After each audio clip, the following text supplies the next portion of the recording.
YouTube, because YouTube's about to go live. I want to see what part of Swansea I'm in then. No, it was just, sorry, hello out there, YouTube land. We're not ready to start yet, but we're just gossiping, and we're mainly gossiping about stabbings in Swansea. I'm going to tell a story. I did a gig in Preston, and a forensic person talked about stabbings, and I asked the crowd, where's the stabby bit of Preston? And in unison, they all shouted, Preston! We're just waiting for one more player, friends. But we won't kick off till we're supposed to, because we know there's lots of fans of nonsense out there. Hey, look, here's our player. Arriving in high contrast. Too much? Amy. Hello, Amy. Tonight's show, all of you, is brought to you by the legendary Tanglefoot, the only beer in a large can at my local corner shop today. I've got a small can to follow. You'll know when this happens. You'll know when this happens because I'll probably be going. It's an IPA brewed with coriander seed and white tea. Wow. So I reckon best bet, strong Hoegaarden, worst bet, medicine.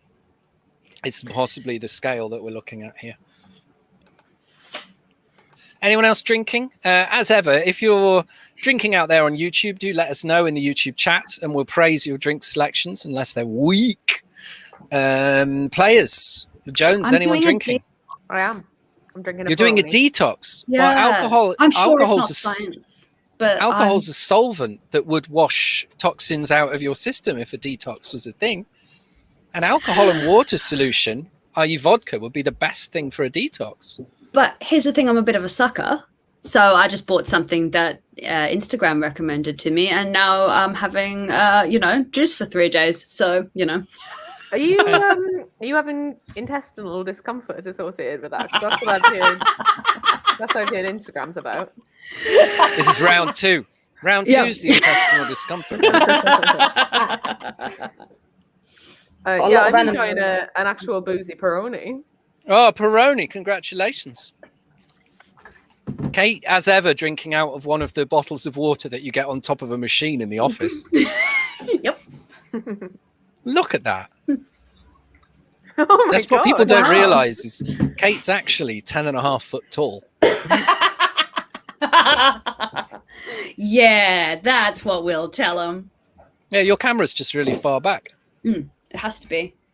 Got some wonderful new players with us today, YouTubers. We'll find out who they all are in a few minutes. But it's very exciting because they're nearly all in Wales, apart from Kate and Amy. So half. And Jones, you've got some extra players there with you. Yeah, you've got friend of the show, Cass. Yeah, you've got not friend of the show. Not friend. Yeah, put your clothes back on. Not friend of the show. Dog. No dogs are friends of the show. Oh, I can't see him really. He's a bit out of shot. Bert, do you want to come back? No, he doesn't respond to that. You have to do it in Welsh. He's a Welsh dog. Bert, did a minute. Dog? Claire, are you laughing at what she's saying, or are you laughing at how bad Jones's Welsh is? There we go. Hey, bit of both. There he is. Jones's Welsh is so bad we have an entire improvisation game based around it called Welsh Science Minister, where Jones says any old thing and English people have to translate what she's saying into English, but with the title behind them. So the title will be something like the Welsh Science Minister announces the latest results of the trials on sheep, and you have to translate what Sarah's saying. It's a very fun game, as long as people dive into it properly. And then you found out afterwards Sarah was just naming colours using extravagant tones of voice. Tin Mint? Right. I shouldn't just boast about how funny Sarah is. It's just I've known her longer than all of you. Sarah Jones's first gig, 5 years and 2 days ago. Round of applause. Still getting away with it. Yep. There was 6 people on. One of them's dead, so she's outlived one. That's an achievement already. Yeah, I mean, you really slated him as well, so that's a bit of a shame. We were good friends, really, but I love bullying men, Sarah. I can't help it. It's true. The older and more powerful they are, the more I want to bully them. I'm the only remaining comedian, to be fair. A couple of them still think they're funny. Well, they did at the time. Claire Should we and start Amy, our proper show? do you have a Oh, you team need a name? team name. I said we didn't Oh. have one, Amy, so I just said to be decided. Yeah, I'll say to be decided. That works for Okay. me. Like a lot of my science papers. I thought Amy was going to go straight Cones of Dunshire with the pile of boxes behind her. Yes. Thanks. Well done, Claire. Got the reference. That was good.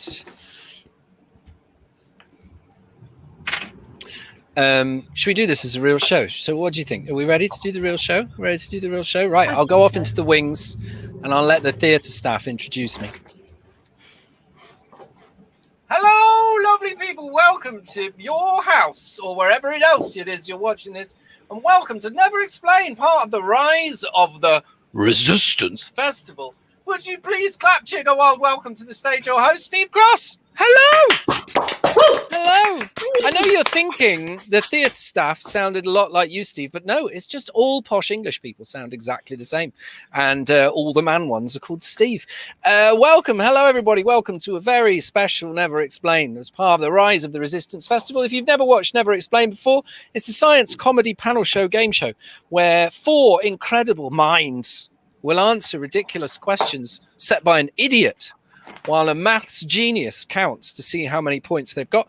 First of all, let's test that the maths genius can hear the points. Does that still work? If I keep talking, can you still hear them through the noise? Yeah. And it's not too loud and annoying? Do you want me to turn the dings down a bit? It's okay for me. Anyone else? Is it all right? It's not too bad? Good. Kind of thing I've got- comments on. Yeah, the audience, if it's pissing you off, comment in the YouTube chat. Comment on the YouTube chat. Tell us what you're drinking, where you are. If you've got to argue with any of the questions. My name's Steve. I do this sort of thing. But we've got more important people with us. So let's find out who they are. First of all, let's fly over to Wales to meet Jones the Maths. We're going to be flying forwards and backwards from London to Wales a lot tonight. Jones the Maths, hello. How's them numbers? Pretty good. To give you some numbers of my day, I've had 3 alcoholic beverages. In How Welsh. much alcohol is in a Welsh unit? Is it the same as an English unit? Because I know a Scottish unit's different. Yeah, I mean, it's the same, but it just takes longer to talk about it. Okay. And I've been on a bus for 5 hours. Pimp number of hours. What? Yeah, I got the bus down from London to Swansea today. It was long. To do this show, but you've got really fast internet in London. Well, famously, it's not authentic if I'm not in Wales when we're doing this show. So Right, okay. just pop down for 5 hours. Okay, I feel bad that you've blown your whole fee on a bus ticket, but I don't know how much buses are. Oh, they're so cheap. I mean, listen to me. I've got no idea how much long distance buses cost. There's a reason I was on a 5-hour bus, not a 2-hour train. Brilliant. Right, let's find out who our incredible teams are. We've got 2 teams of super science brains who are going to be exploring the world of antimicrobial resistance with us and taking the piss out of it. Let's start with what I called Team 1. We'll go and find out who everyone is. Kate, you've done this before. So, Kate, hello. Can you tell everyone who you are and what are your science and mucking about credentials? So my name is Kate Hunter. And I'm not a scientist or a doctor, but I did get 89 in my year 11 biology, which I think we can all agree is pretty close to 90. We can agree if we know what it's out of. 100. Oh, good. Okay. I mean, it wasn't obvious. Australia, it might have been out of 200 because of currency fluctuations. That's a fair guess. So I trained actually as an actor. And I even played a law student once on TV, which I know is not a medical student, but let's be real, doctors, lawyers, it doesn't really matter. Either way, your parents are impressed. I mean, mine aren't, but somebody's parents are. What was the show? Can we see it anywhere? Is it on YouTube? I think you might. Well, it's an Australian TV show, so I don't know if you've got a VPN changer, you could probably find it.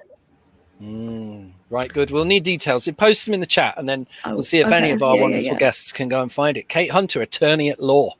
I'm excited already. Let's find out all about Kate's incredible teammate, Emma. Hello, Emma. Hello. First of all, where are you? I'm in Cardiff. Sunny Cardiff.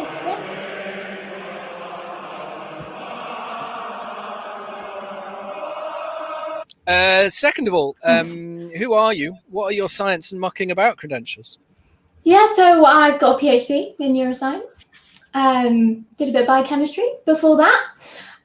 Comedy credentials wise, it's my first time on Never Explain. But I do have double jointed elbows. I don't know if that will help. Who knows? I'm one of triplets and the only scientist in the family. So yeah, my parents are proud of me too. Oh my gosh. Sorry, that sound was me killing myself off camera because of the horror of seeing your elbows. Yeah. Did you say you're one of... No, don't do it again! Don't! It's where you're going. Don't do it again. Did you say you're one of... You're one of triplets? I am. Okay, a point off for Emma's parents for overdoing it there. So Emma's parents start the game on -1. That doesn't affect your team, Emma. They're not on your team. But, no, it's literally Emma's parents lose a point for overdoing it because I've got twins, triplets. I'm just like, fucking dial it back. It's like I'm a vegetarian. When I meet a vegan, I'm like, oh, don't show off. Brilliant. Right, that is team. What's your team name, Emma and Kate? Nope, I said that wrong. Pina winging? Pina winning? Yeah, like penicillin, but you're winning. Okay, sorry. I thought you'd... Okay, I thought that was one of you had a particularly good week, and that was the name of the person's... Anyway, week's not over imagine yet, that. Steve. Week's not Have you over got a yet. name for it? Yeah, I call it Pina winging. Pina winning. I can't say it right. Let's have a big round of applause for Team 1. Penis team. Let's go and meet Team 2. Team 2. Let's start with Claire, since we've had a bit of Welsh national anthem to warm us up. Claire, who are you? What are your science and mucking about credentials?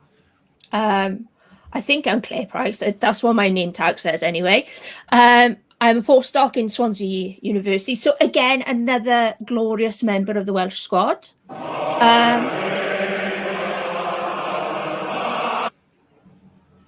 Can't really have anybody Welsh on the telly on anything without a male voice choir. It's the law.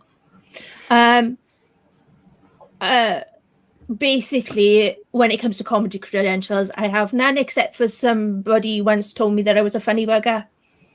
Nice.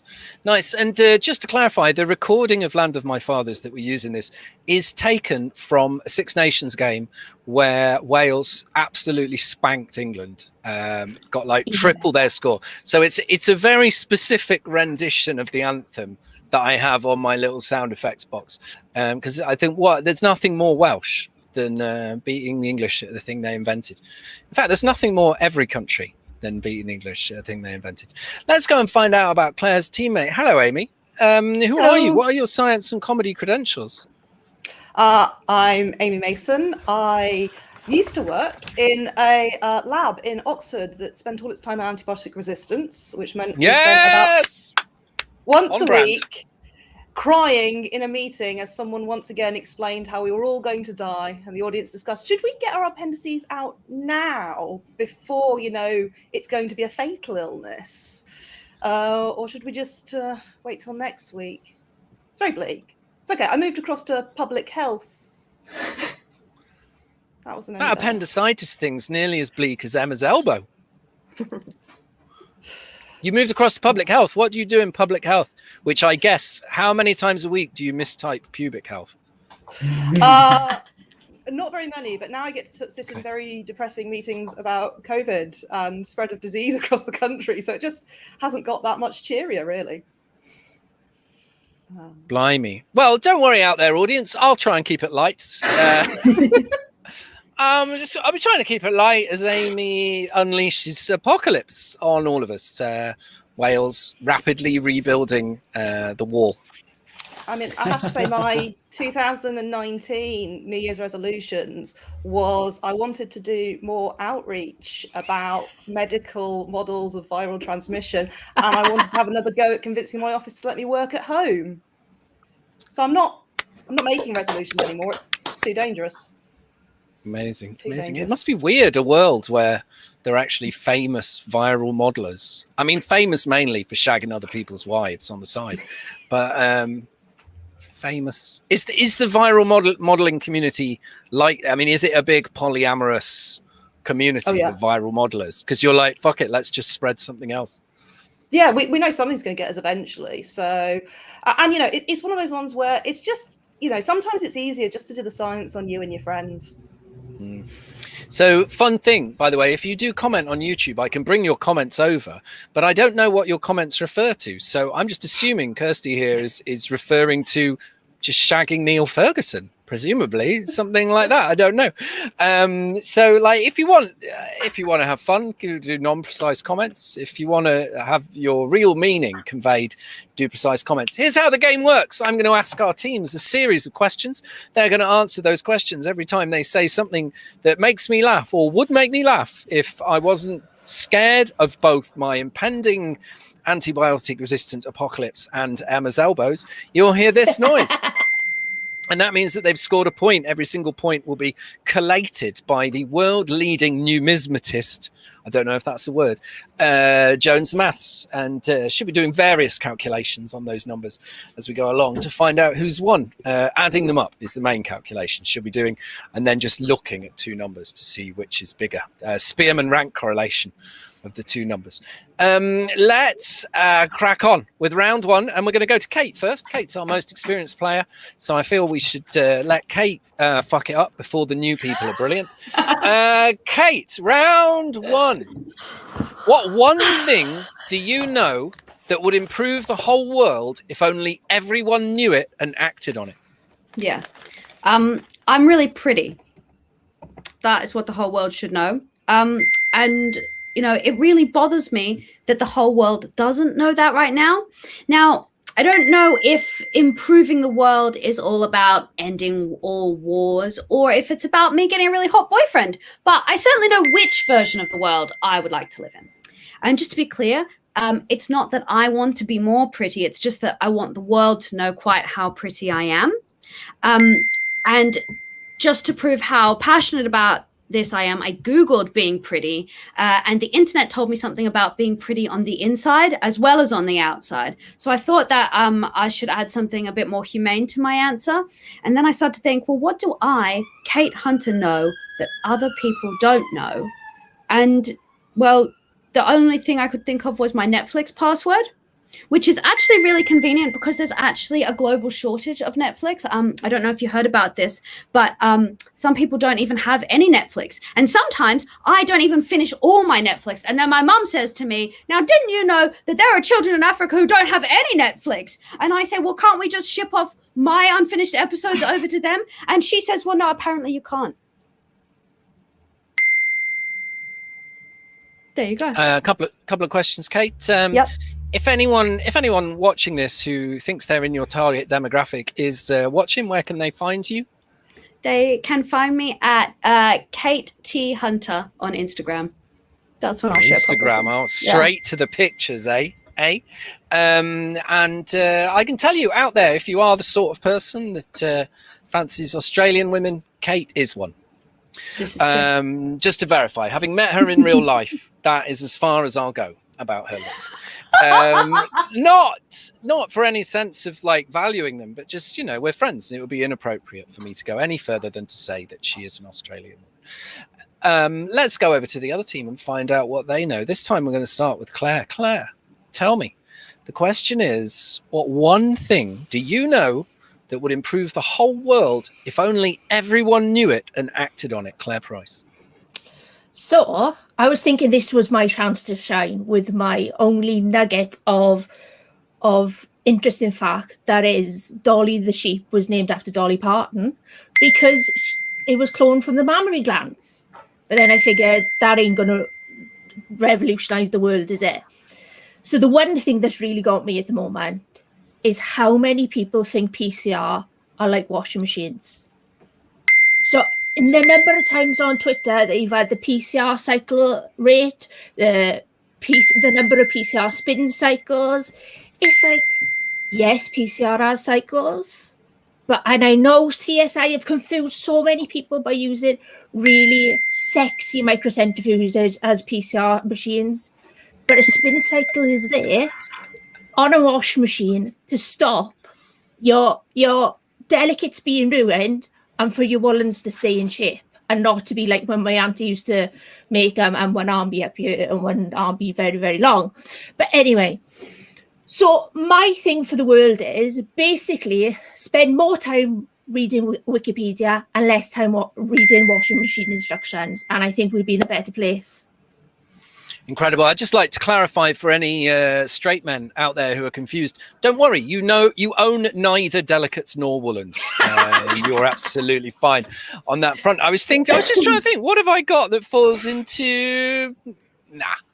endless t-shirts and cargo shorts don't count as either of those things, which is all I've worn since lockdown began. And I may never go back. You can only see me from here down. You've got no idea. I've been wearing the same cargo shorts for 5 days. And they have child detritus on them, let's say. The quickest place to put a bogey that you've just wiped off your kid is on your shorts. Wonderful answer from Claire. Let's fly over to Emma. Emma, tell me, what one thing do you know that would improve the whole world if only everyone knew it and acted on it? Wow, Steve, it was going to be that I'm glad you're wearing shorts. But... one thing that I know, if only everyone knew and acted upon it, that would improve the world, is always remembering correlation does not imply causation. Yes, everybody should understand and appreciate this. So I've got some examples for you. The number of ice cream sales goes up as the murder rate does. That doesn't necessarily mean ice cream sellers are murdering people and using their blood of their victims as a cheap way of making strawberry sauce. No. Although I've always found it a little bit creepy that ice cream vans slow down to watch out for children, I think generally they stop short of murdering them. It turns out divorce rates in Maine in the USA correlate with the consumption of margarine. But I imagine if you're going through a divorce, your hydrogenated fat of choice surely has to be, I can't believe it's not gone, butter? And it turns out that cheese consumption per capita correlates with the number of people who die by becoming tangled in their own bed sheets. Yep. Could be that people just love munching on 4-cheese pizza in bed. Mozzarella just becomes tangled around their ankles. They break their neck on the way out. But actually, the science behind eating cheese and having bad dreams has totally been debunked. And if you're in bed munching on 4-cheese pizza, then you're living your best life, so you may as well stay there. But there is just one exception to my golden rule, that correlation does not imply causation, and that is the fact that the more old white Tory men there are running the UK government, the shitter the country becomes, because that's a fact. Incredible, wonderful. I'd just like to apologise to everybody out there who works in epidemiology for Emma saying that correlation and causation aren't the same thing, thus destroying your entire subject. I feel really bad for you, but don't worry, Emma is not yet on the board of Wellcome, ready to cut your funding. Good. Let's... wonderful. Our next person is in public health, ready, I'm sure, with a riposte to that. Correlation is as good as causation. Shut up, we need more money. Let's fly over now and visit Amy. Hello, Amy. Tell me, Amy, what one thing do you know that would improve the whole world if only everyone knew it and acted on it? So I was a little torn here because do I have to improve the whole world for everyone? Or is it enough to just like have the world improve a lot for me? And then I realized interpret the question how you see fit. Yeah, it didn't matter either way. It was the same answer, which is more lube. Use more lube. More lube than that. No. If you think you've got too much lube, way too much lube, that's probably just about enough.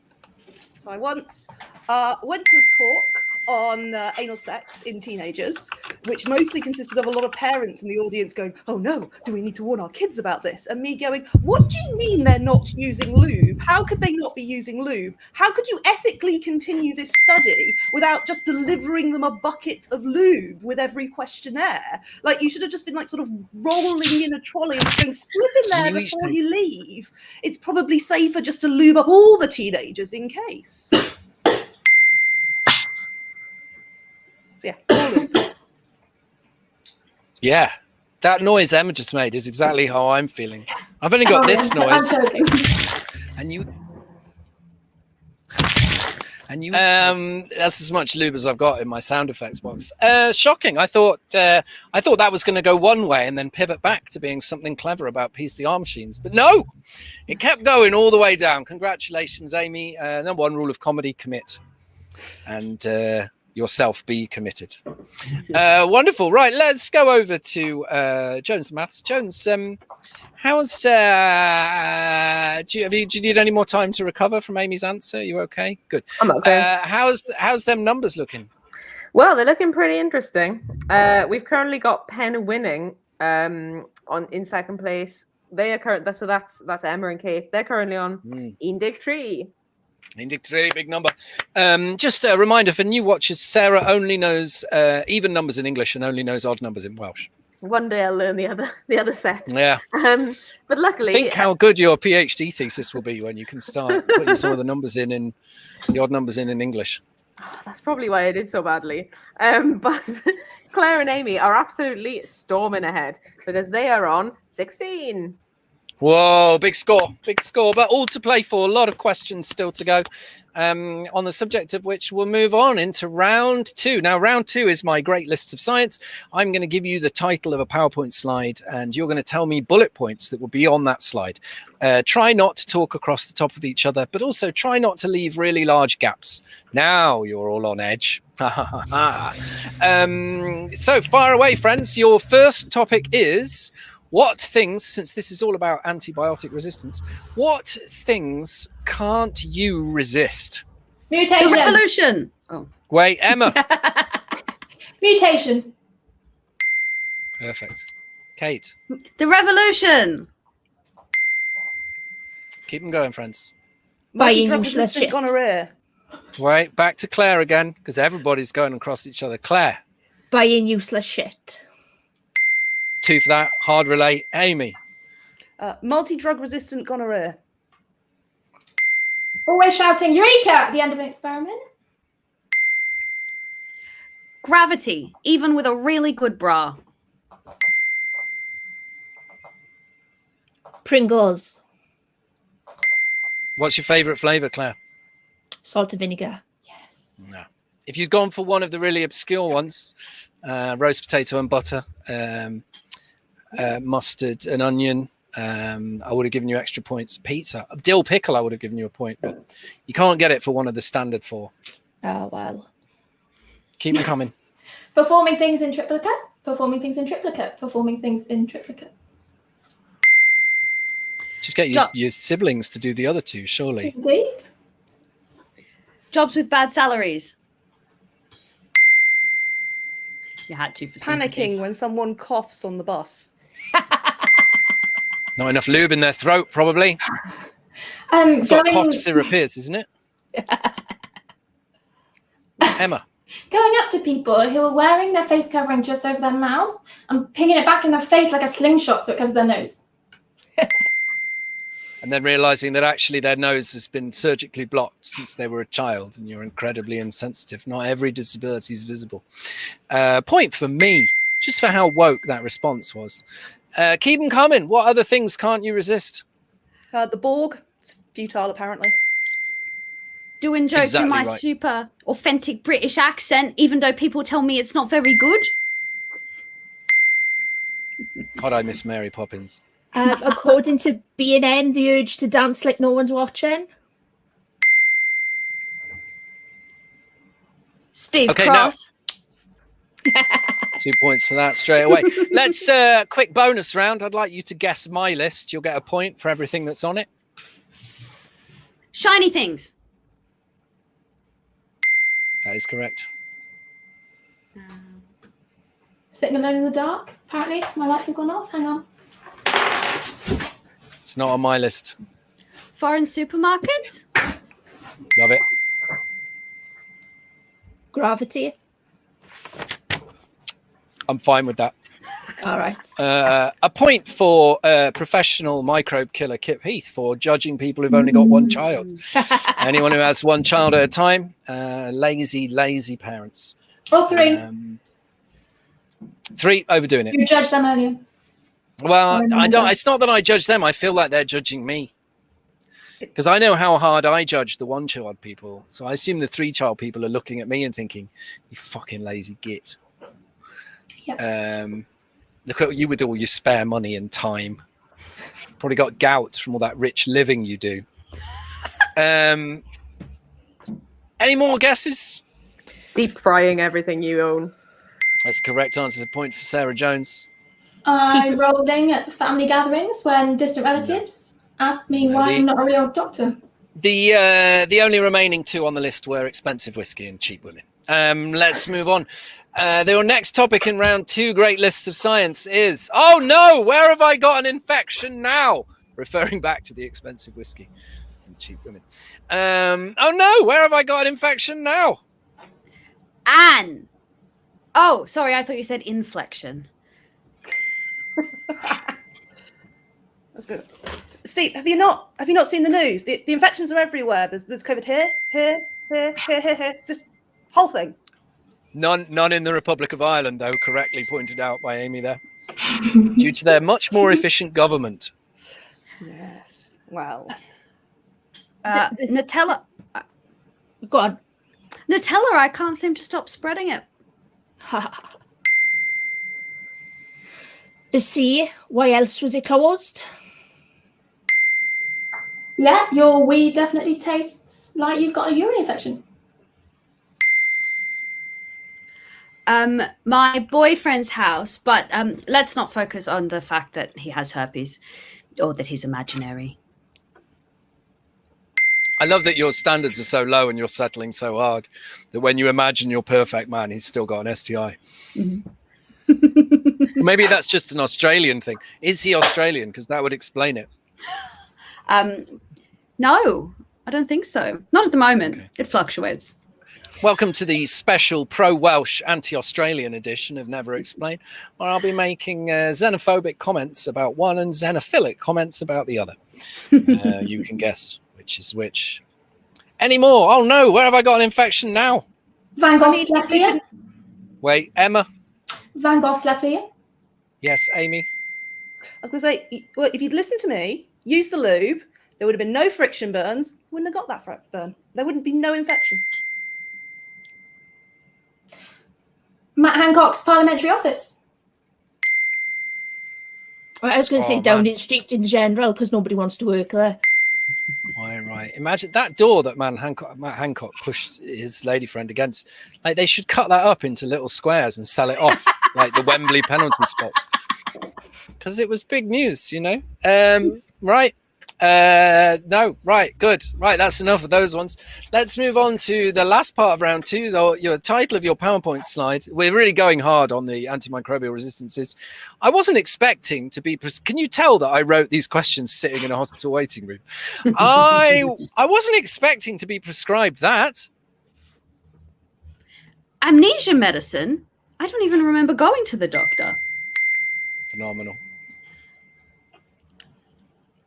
I've got chronic pains. There's literally nothing that I'm not expecting to be prescribed. Yoga, have a baby, anything.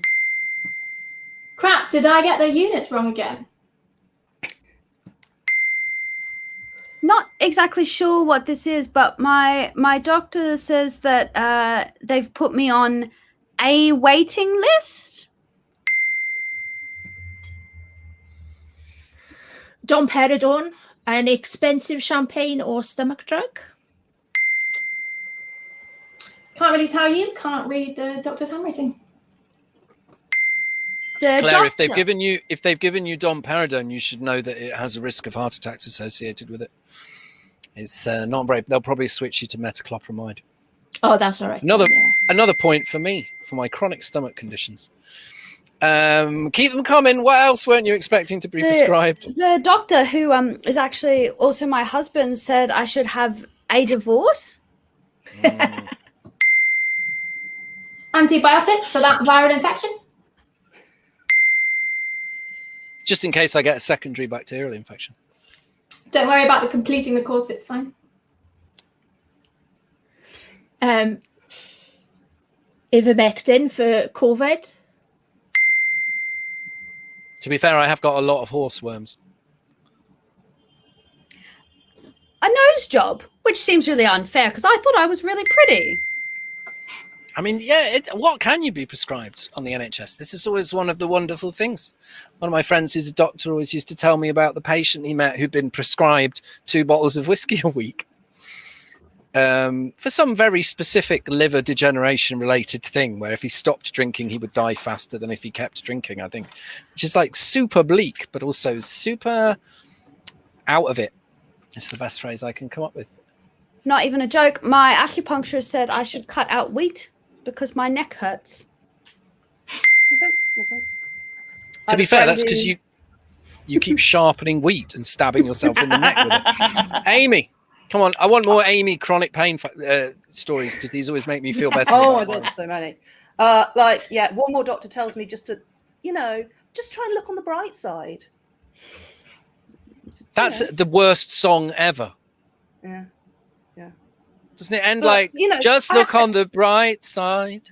But I have to say, the doctors who tell me to smile more, it does cheer me up because there's something about the feel of your fist connecting with their faces that it really gives a lift to the spirit. I did once go to a chronic pain support group and it was completely fucking pointless, apart from going and having some lunch with a couple of the people and just sharing stories about all the things people had told us would help our chronic pain. Mine included tidying my flat. Some people would say to me, do you think you've got chronic pain because you don't hang out with your friends enough? And other people would say to me, do you think you've got chronic pain because you go out too much?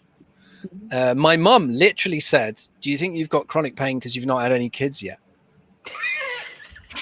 The secret to chronic pain is people just work out the thing they hate about you and then they blame your pain on it. Because people are shitbags. Yeah, my mother kept blaming my chronic pain on my IUD, but then since my sister has a baby, she has shut up about that. So I think you might be.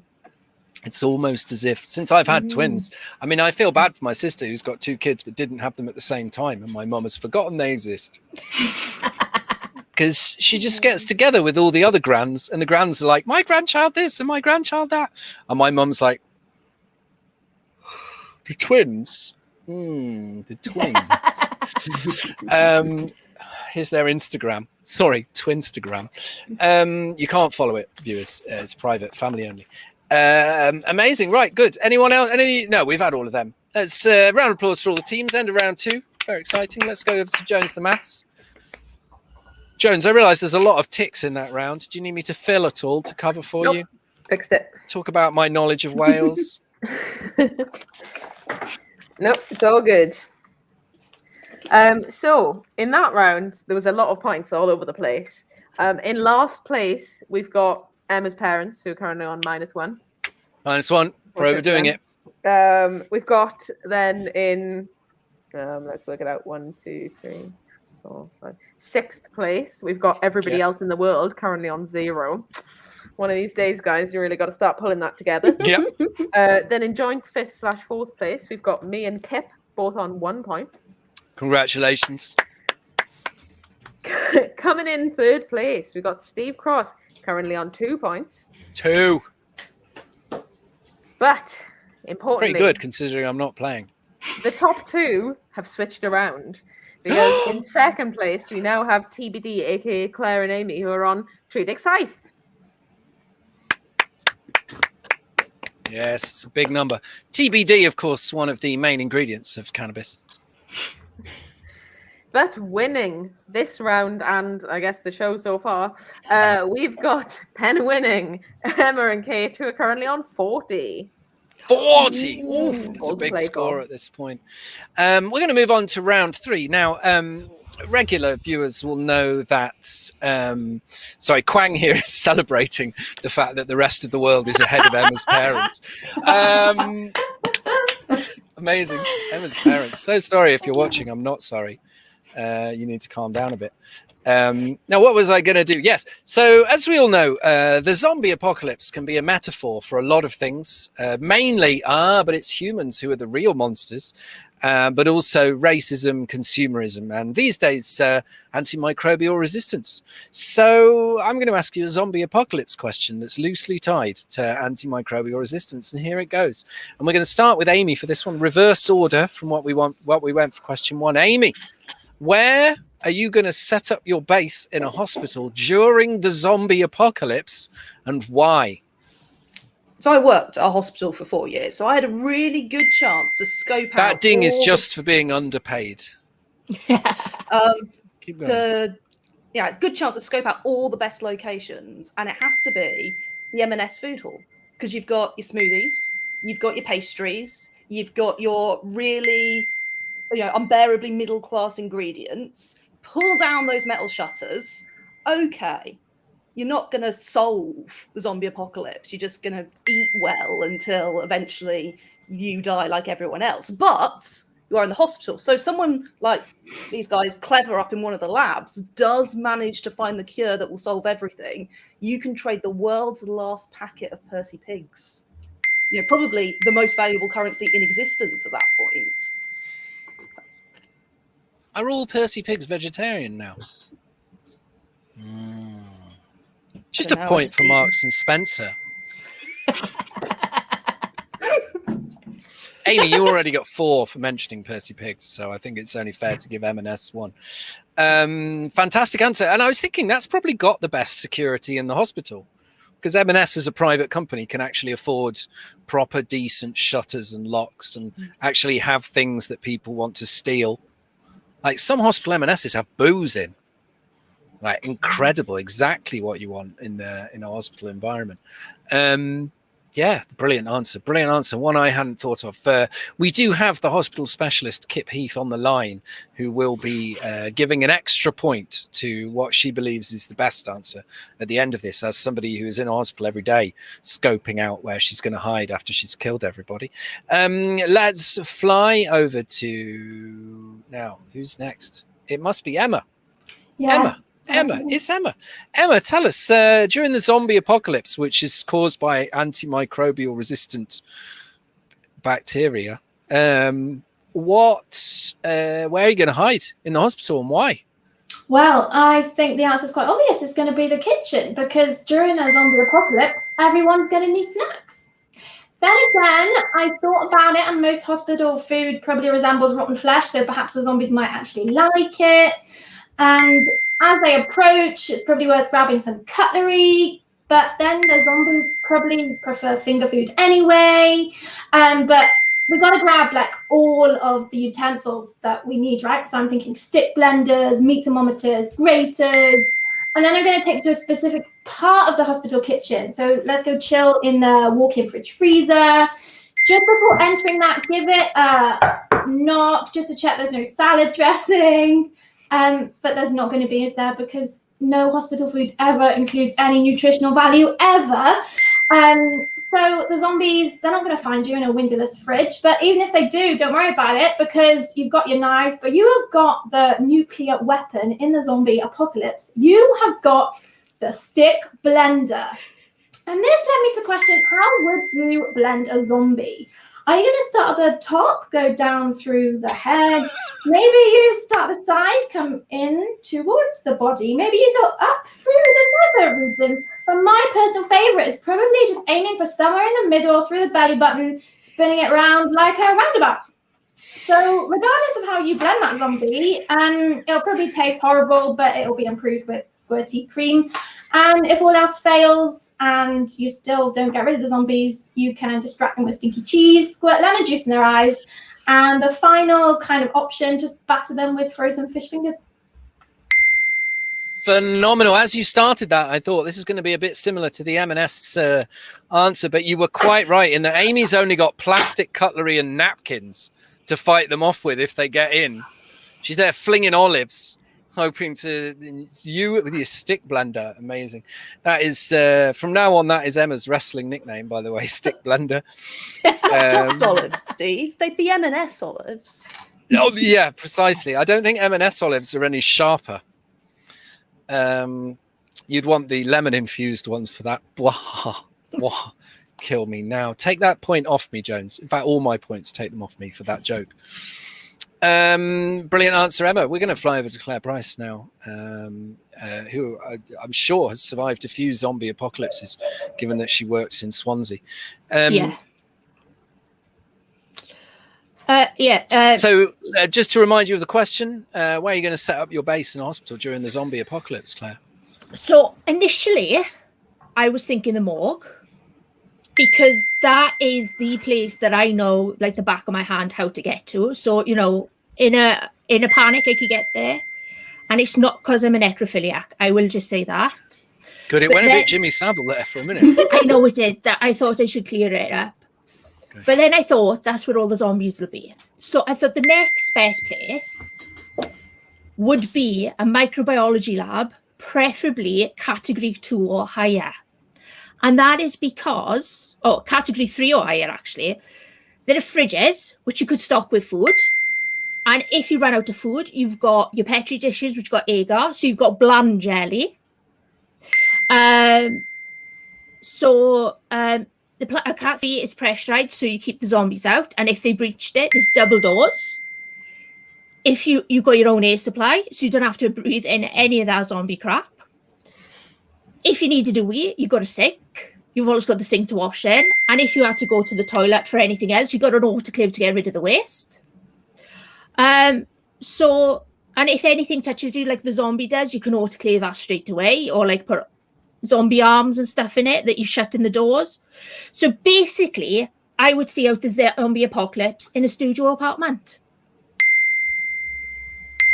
Incredible. But just 1 point off, Claire, for saying you can use the fridges to keep your food in, given that previously they've had anthrax and shit in them. I'm not sure. I mean, one of the samples in that fridge is going to be the thing that caused the zombie apocalypse, I would have thought. But great answer. Love it. Obviously, the professional microbiologists are diving in. We have hot rooms where you can imagine being on a tropical island. Bit of a challenge. I don't know what a hot room is for. What's a hot room for? Anyone? Because the hot lab at my work was radioactive. It was only warm because it had shit air conditioning, because it was radioactive. Let's fly on, Kate. Now, everybody else has been like, I worked in a hospital. Claire's like, I hang out in the morgue. But Kate, as an actor, I'm sure that you've died professionally many times, but haven't spent much time in a hospital. So tell us, Kate, as an outsider, where are you going to set up your base in the hospital? Very outsider. I am a professional hypochondriac who doesn't like to set foot anywhere near those things. However, the place you would most likely find me in a hospital, I guess, would be the penis examining room, brackets large. However, I will save you all the trip, because I went to that room. Turns out it's just a large room. And in fact, turns out the room is actually just named after a guy called John Penis. And the only thing I saw in there was an old lady having her spleen removed. And that was barely even sexy. So then I thought, all right, you got your zombies. What do zombies eat? They eat brains. So I'm going to hang out in the bins. Now, this may reveal how little I know about how you remove anything from a hospital, but I figured, they're cutting up kidneys, they're taking out tumors, they're taking out, bits of other organs. But when was the last time you heard of a lobotomy? So the bins are probably filled with all the other body bits that the zombies aren't going to be looking for. So come the apocalypse, you'll find me in the trash, which is probably where I'll be the most useful. Absolutely incredible. I feel really bad about the penis examining room let you down. I just wanted to let you know, Kate, there is one room in London which is entirely full of very, very attractive men. I've been there once, and to put this in perspective, I was only of average attractiveness in this room, which tells you how high. I mean, me, a little honest 9 here, but there was some 8s, admittedly, but there were a few 10s in the room, and that room is the waiting room for the men's sexual testing clinic at the Mortimer Market Centre near Soho, because it is where all of the male sex workers go and get tested. And let me tell you, they are a hot bunch. Well, I did say my imaginary boyfriend had herpes, so maybe that is where I should be hanging out. Just sneak your way in and sit in there. Claim you're with somebody. I promise you, so many fit men. Just astonishing. So many fit men that when I hit on the female doctor who was treating me, it turns out that happened to her all the time and she wasn't interested. Let's treated me. I didn't need treatment. I only needed testing. Just to clarify. Not that there's any stigma to having an STI, but it is literally the first 3 letters of stigma. Yeah, if you're also in the General Medical Authority, then you do get an entire stigma. Let's find out what the scores are before we move on to round 4, which I am very excited about. Regular viewers will know that I get overexcited during round 4, and previous round 4s have included who would win in a fight, snog, marry, kill, and writing raps. So let's see what round 4 is. But first, Jones, how are them numbers looking? It's very tight at the top, Steve. So in second place is TBD still, but they are on the blessed number. It's Pimp Dig Pim. Pimp Dig Pim! But just Amazing. sneaking in ahead of them, we've got Penna winning on 56. 1 point more, but 1 point so ahead. much less enjoyable to hear. Right, round 4. We're going to go back to the order from round 1 for this one. Kate's first, Amy's last. I've set each player the challenge. Have you done it as players or have you done it as teams? You've done it as players. Players. 4 answers. Right. I've set each player this challenge. Create a piece of moving art that convinces the world of the dangers of antibiotic resistance. And they had to create it in 10 minutes. Kate, what have you created? What is it? How does it work? Tell us about it.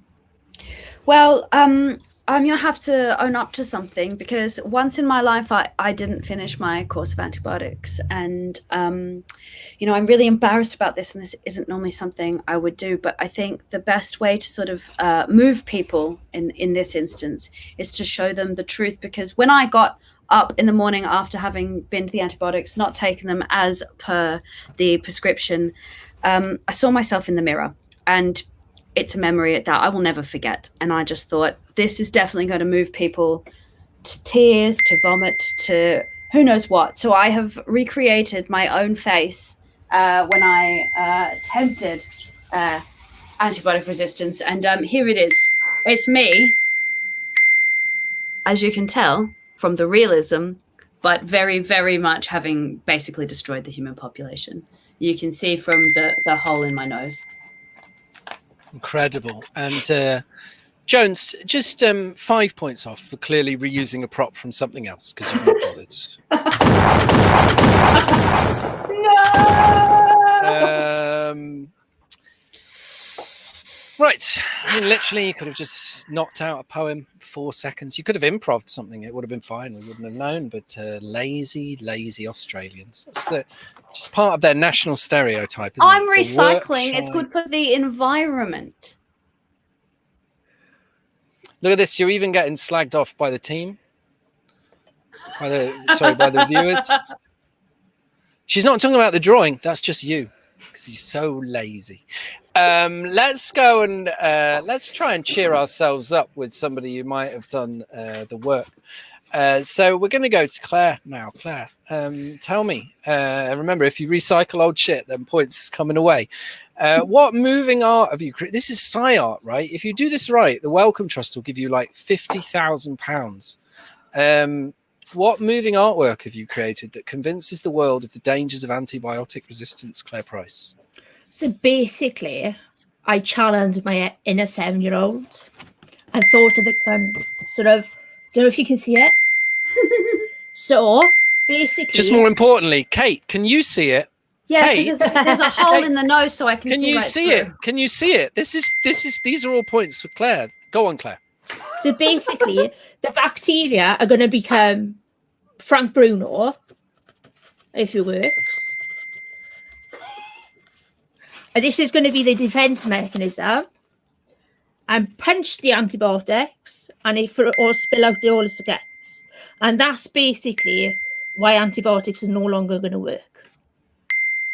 Because that's the defense mechanism.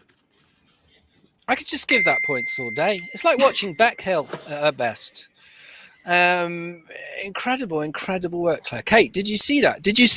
Kate? Did you see that? Actually moving art. The art moved. Yeah. Yeah. Sarah, just 1 point off Claire for the idea that Frank Bruno ever won a fight. I was going to go Lennox Lewis, but he's Canadian technically, so I thought I'd go for the British fighter. Totally. Aren't there any great Welsh fighters? Joe Calzaghe, Enzo Macronelli, but I was looking for a heavyweight, you know. Of course, the guy who beat the dragon. Bacteria are notoriously fat. Yeah. St George was Turkish, Kate. He wasn't Welsh. Amazing answer from Claire. Really set the bar high after Kate had stolen the bar and buried it in a pile of manure. Claire pulled it out and set it very high. Let's see if Emma can rescue the entire game from the laziness of her Antipodean colleague. Emma, tell me, what moving science artwork have you created that convinces the world of the dangers of antibiotic resistance? Well, Steve, I thought the dangers of antibiotic resistance, gammy wounds that won't heal, seeping infection, pus, superbugs, yuck. And there's just one thing that came to my mind immediately that's going to help us out in this antibiotic resistant world. And that one thing is maggots. Because in this world, maggots are going to munch up, heal our wounds, eat away that dead flesh.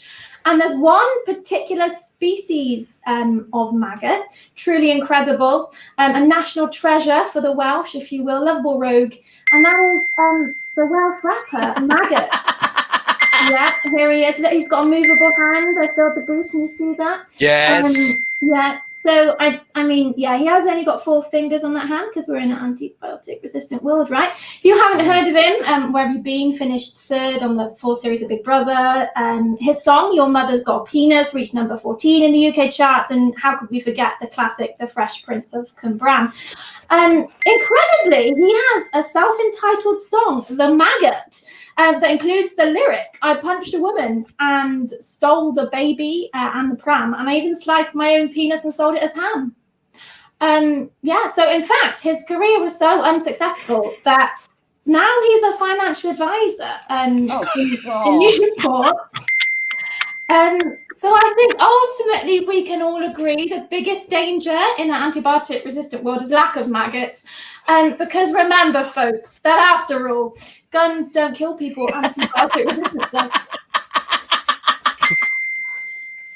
Phenomenal answer from Emma. Nice to see more actual movement. Did you see that, Kate? She'd made a thing and it moved. And yeah. She'd actually done like a joke and stuff. It was really good. I just want to do a quick history of medicine fact for everybody. Go and look up the marvelous medic Paracelsus. So there used to be a thing that when you were like injured in war, what medics would do is just put loads of like horse shit and stuff into the wound to help it heal. And Paracelsus came up with the idea of instead killing the person who'd stabbed you, getting their sword, and then rubbing all the horse shit on the sword, and that helped people recover way better than having the horse shit in them. So loads of people are like, look at this incredible medical effect. If we just rub this on the sword instead of in the wound, the person doesn't get an infection and die. And I just thought that is some evidence-based medicine. And also correlation is causation, Paracelsus. And on the subject of correlation being causation, we're going to fly over to public health expert Amy to find out. Amy, so there's a big grant from the Wellcome Trust coming for any old art that involves a scientist telling the artist what to do and ruining the art. So what moving art for us have you got for us that convinces the world of the dangers of antibiotic resistance? So I decided to go more with the emotional side of moving than the actual physical moving side. I thought, you know, what moves me most emotionally? It's my mum. So this is my mum, who's just discovered that I've got multi-drug resistant super gonorrhea. There's some nice people in a hazmat suit waiting to take me away. We've got, you know, the green really represents sort of like the petri dish of the poor STD clinic person who's had to find this out, whereas the blue is more the tears of my mother as she tries to come up with a plausible story for all her friends when they say, "Oh no, what happened to Amy? How did she die?" And she's like, car accident. It was a car accident. Don't look at the corpse. Yeah, so that's where I am. Worryingly, despite the fact I did in fact do this in 10 minutes, it has ended up looking quite like my mum around the eyes. Amazing. And just Jones, can we have an extra point for the scientists from ET making a guest appearance in that diagram? It's nice that they got the same people to come and take Amy away. Wonderful. They were like, you love sci-fi so much, we've got you the ET scientists. Great answer. Did you see that, Kate? Did you see that? Did you see all the effort that everyone's made? Just checking that you saw all that, because that's going to explain why your team just died on its arse. When we go to Sarah Jones for the final scores. Sarah, tell me. I've never wanted to win more in my life. We possibly know who might have won. There's a couple of extra points for Amy and Claire's team, just in case. Make me change my mind. All right. I'd like to apologise first of all to Emma. If only we'd got more Welsh people on instead of an Australian, very much the English of the Southern Hemisphere. I'm from the New South Wales, not the old one. Yeah. The English South Wales instead of the Very much Welsh our South rivals. Wales. Let's go to Jones the Maths and find out how Emma's done versus Amy and Claire. Yeah, so in last place, they never pulled it together. So unfortunately, we've still got Emma's parents on -1 there. But in joint, I don't know what place, joint second to last. Oh, well, no, well, second to last is, of course, everybody else in the world and Steve Cross, currently on 0. Took my own points off myself for such a bad pun. Yeah, but then in joint third place, it's a 3-way tie for third place between Kip, myself, and, of course, Marks and Spencer's, a legendary place to be, all currently on 1 point. But unfortunately, due to Kate's Jones, I hate to interrupt your maths, but haven't the scientists from ET also got 1 point? Oh, I'd missed that. There you go. Joint third place. There we go. It's a 4-way So tie. joint third place has been shared I'll very have their widely. point. Yeah. No, you won't. 0.25 points between us. Don't make me take more off, Kate. But unfortunately, thanks to Kate's unpreparedness and thievery, Pen and Winning have fallen back down into second place because they are on 27. It's a big score. Think how big it would be if one of your players had actually done all the questions. But absolutely storming home in the end. We've got TBD, aka Claire and Amy, who are really winning on Scythic Pip. Oh, it's a big win. It's a big win, fully deserved. Winners. Have you got any words for the losers? Any either consolation or taunting that you'd like to do? I just want to thank Kate, really, for the lack of effort she put in, because I feel like without that, they had a real chance of winning. I mean, just 2 more points, Kate. You'd had a great score. Yeah. Yeah. You would have best would have player. at least and also if you'd had 2 more points, you would have at least won the moral victory of finishing on 69. But no. Losers, you don't get a chance to say anything. That's part of your punishment. We'll fly over to Jones. Jones, have you got any final words for the listeners out there, either about numbers, about antibiotics? Quick fun fact, by the way. Sitting here, I was supposed to take an antibiotic half an hour ago, but I was in the show. The pharmacist who gave me the antibiotics was a locum. He was a very, very, very charming man in his early 60s, and he came over with the antibiotics, and he gave them to me, and he said, "Good news, you can drink with these. Do finish the course." Sarah? Yeah, I'm thinking, just to have a fun day, why don't you just go around shouting pimp at people and just putting your hand up for high five and just see how that works out? I live in East London. I'd be arrested in about 10 seconds. But it would be excellent to do in Swansea. Yeah. I'm going to try that tomorrow. Nice. I mean, in Merthyr, you might just be, Shot. well. Are there guns in Merthyr? How does anyone afford them? We don't have guns. It's just Emma and our highfalutin Cardiff ways think that we've got guns. And famously, guns don't kill people. Antibiotic resistance does. So Yeah, antibiotic resistant guns kill people. It's the infection you get from the bullet, because it was dipped in lube before it was fired at anybody. Jones, any final words for these for the losers, for the winners? Any praise for Wales? Oh yeah, just generally be more Welsh. That's the best advice. Be less Australian and be more Welsh. And just to think, so over the next couple of days, the absolutely wonderful Rise of the Resistance Festival is going on. If you want to find out what's going on, if you go to twitter.com/thebug-in-the-city, loads of incredible events, lots of theatre, lots of workshops for kids, lots of fun things, lots of people who know a lot more about antimicrobial resistance than me and Sarah do. I realize some of our actual players today are experts, but just managed to hold that in and talk about bombs and lube instead. But that's fine. That's part of the whole game. So do go and look up Rise of the Resistance. Take part in loads and loads and loads of things. This has been a huge amount of fun. I want to say a massive thank you to Kip for making this happen, and to Kip's boss, the aforementioned Dream, for signing the invoice for all of us when I send it in. Have a wonderful day, everybody. Look after yourselves. Drink heavily. Don't drink this. Like, it just tastes like normal beer. It's not that exciting. It's not worth the £2.29 from my local corner shop. Have a lovely time. Bye-bye.